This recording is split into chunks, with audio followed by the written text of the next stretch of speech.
With Chicago's Latinx community coping with a disproportionately high COVID-19 infection rate, access to affordable health care is even more important during this pandemic.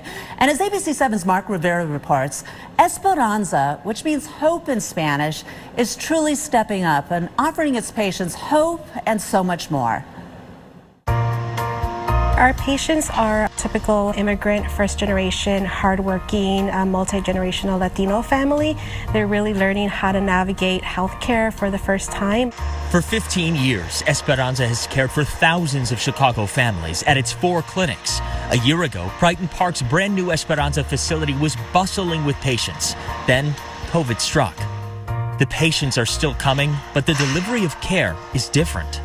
We're providing about 50% of all of our care on site, and the other 50% is being done remotely through telemedicine. Esperanza parking lots now accommodate COVID testing tents. When the southwest side of Chicago started experiencing an uptick in COVID-19 positive results, we were one of the first testing sites. And like every other business, Esperanza had to pivot. We have about 200 employees at Esperanza, and every single one of their role has changed significantly. I want to be front and center and say, hey, I'm here and I can help out. And that's exactly what family physician Maximiliano Luna Jr. did.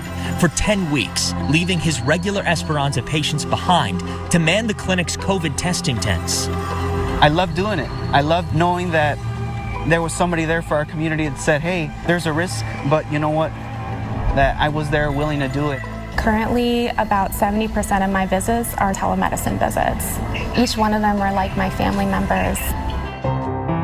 Nurse practitioner Veronica Galvalisi has cared for Francisco Soto Garcia and his wife for years, and she knew something wasn't right on a checkup call with him this spring.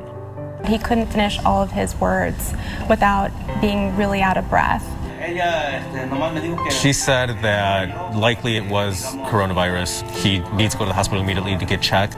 He had to go on a ventilator, and he was in the hospital for a month. There are no words to describe what it's like to see a patient that you just don't know what's going to happen. He was released from the hospital May 23rd. He lost about 50 pounds.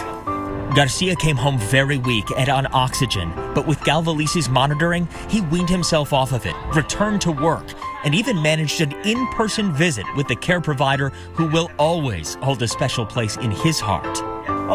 So he's very grateful for Veronica. He feels that if it wasn't for her help, then we wouldn't be having this interview today. He's just a remarkable man, and he gives me and everyone around him hope.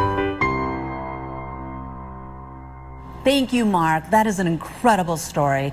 Galvalisi also launched a GoFundMe page to help raise funding for the Esperanza patients diagnosed with COVID.